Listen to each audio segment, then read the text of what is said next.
Good evening. Evening. My name is Gabrielle Edwards, and I live at 117 Pine. I'd like to address my concerns regarding the recent decision to reduce the fire department minimum from 5 to 4. Fire department shifts operate as a team. They're ready to respond to an unimaginable variety of emergencies: heart attacks, strokes, suicides, car accidents, drownings, fires, domestic injuries, your children, your elderly, the mentally ill, the people that society cast aside, and the large population you never see because they're trapped in their homes due to long-term illness or obesity. The list of types of emergencies is endless, yet they train themselves to be ready for anything. And as with any team, each person has a position to fill. Take basketball, for example. You can send 4 players out in the court, and they'll be able to play the game, but it's difficult. It's not how they're trained. They'll be less effective, and they will ultimately lose the game. The game here is people's lives. Each position in the fire department has a specific role. The chief officer rides in the passenger seat of the engine. He's in charge of the whole scene and how it runs. He needs to be able to stand back, oversee everything that's going on: vehicle placement, assessment of the scene, the danger they're about to face and how to do it safely, distraught family members, minor children, pets, radio traffic, snow, what actions to take when another call comes in, anything that needs to be done so the crew handling the emergency can focus solely on that. The driver of the engine is responsible for the trucks and should be able to stay with his truck for any action needed outside or any equipment that may be needed inside. On a medic call, he's free to help haul equipment, assist in the carrying of the patient, or any of the other tasks that need to be done before the patient can be transported. The person sitting in the passenger seat of the medic's sole responsibility on a medic call is to that patient.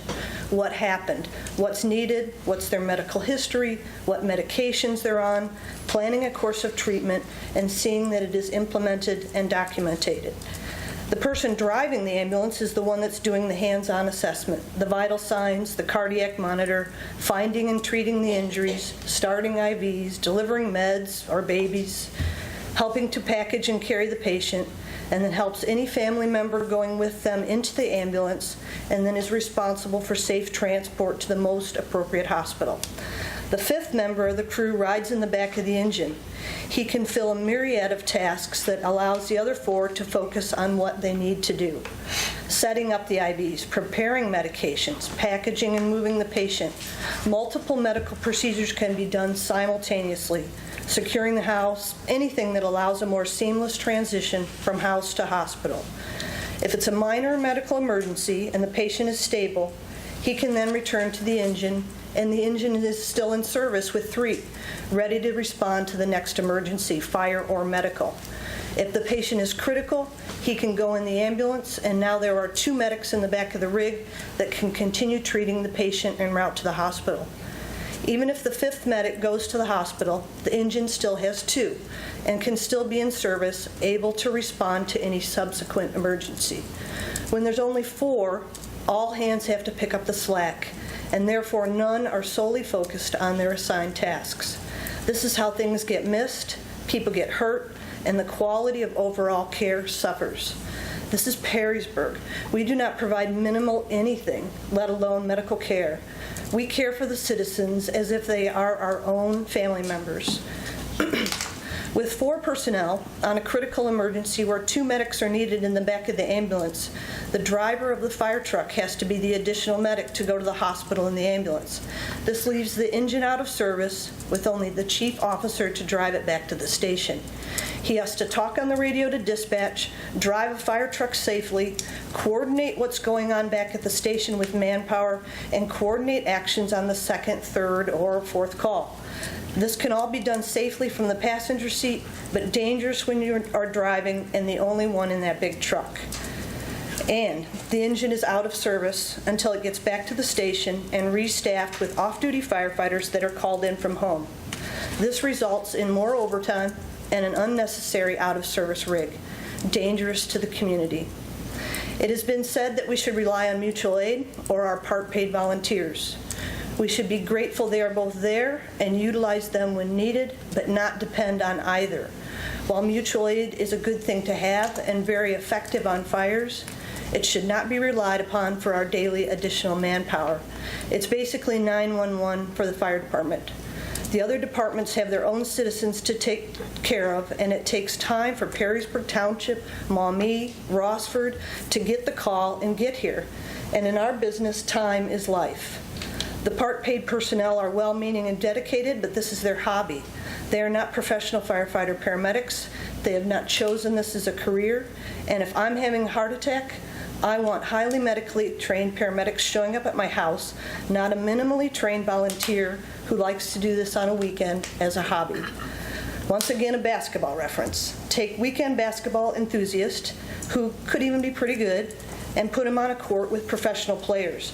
I think you would see a marked difference in the quality of play. Both love the game. One chooses to dedicate his life to the craft. One enjoys it on the weekend. Who do you want showing up at your house? One more person frees up the assistant chief to do his job, the patient care medic to do his job, the medic driver to do his job, the engineer to do his job, and the engine stays in service. This city has long ago outgrown the little fire station across the street, and I've been around long enough to know of multiple studies whose results all said we need to increase staffing and stations. The city is adding nursing homes, neighborhoods, shopping centers, now big box stores and riverfront improvements, and yet have no plans to provide adequate safety services to this increase in population. It takes over 8 minutes to respond to some of the areas in the city. And to the councilman who lives out in River's Edge, he has every right to be concerned. Brain death starts to occur in 4 minutes. If he stops breathing at home, your chances of survival are minimal. We are fortunate to have paramedic firefighters that are highly trained, and have some of the best medical protocols in the country taking care of us. The advanced medical procedures that happen on the street and in the back of the ambulance quietly save lives every day. We have caring firefighters that not only provide quality medical care, they also understand that holding the hand of a dying old woman is important, that comforting the dementia-ridden husband when his caregiving wife collapses is part of our duty, that aiding the mother who walks into her home to find her son has just blown his head off is something that will haunt us forever, yet they are there for her. Separating twisted, broken bodies from crushed metal after a car crash to save a life is who we are. You run away from danger, and they run to it.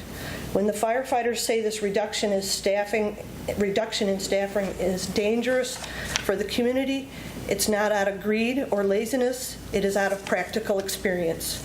So please listen to them, return the minimum to 5, and seriously address the issue of adding additional stations.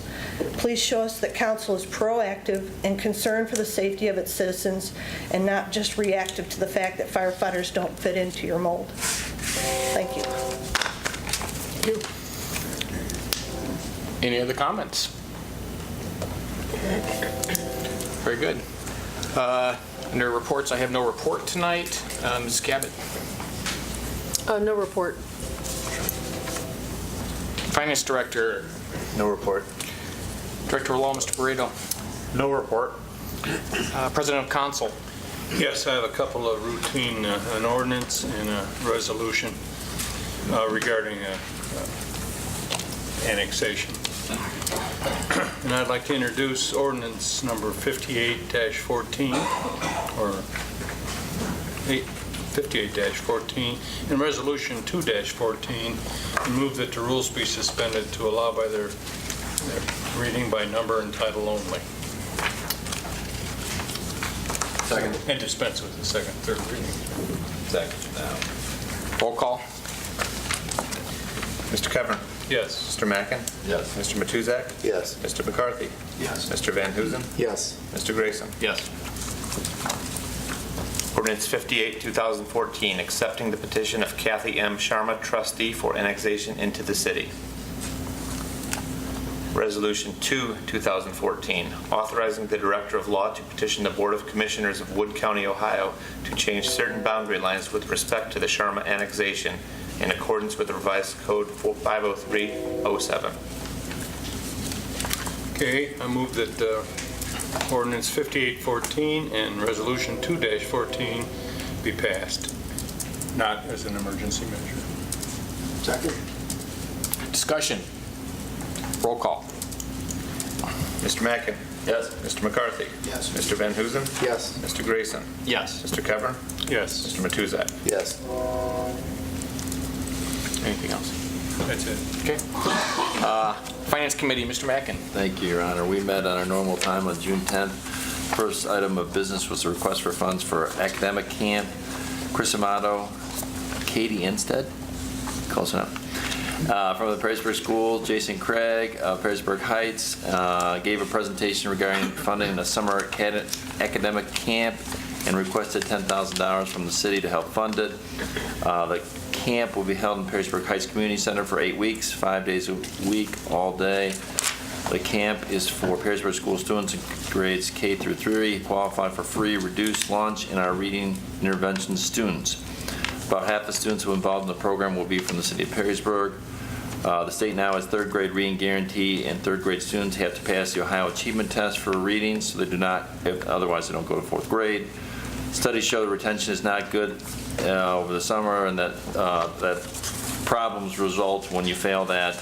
There was some discussion about that. The request is for this year only, as they plan on applying for federal funds for subsequent years. Mr. Amato said that they've received private gifts and have requested several foundations have already received funds from the Perrysburg Township trustees. Mr. Grayson said he liked the program but did not think it was the city's business.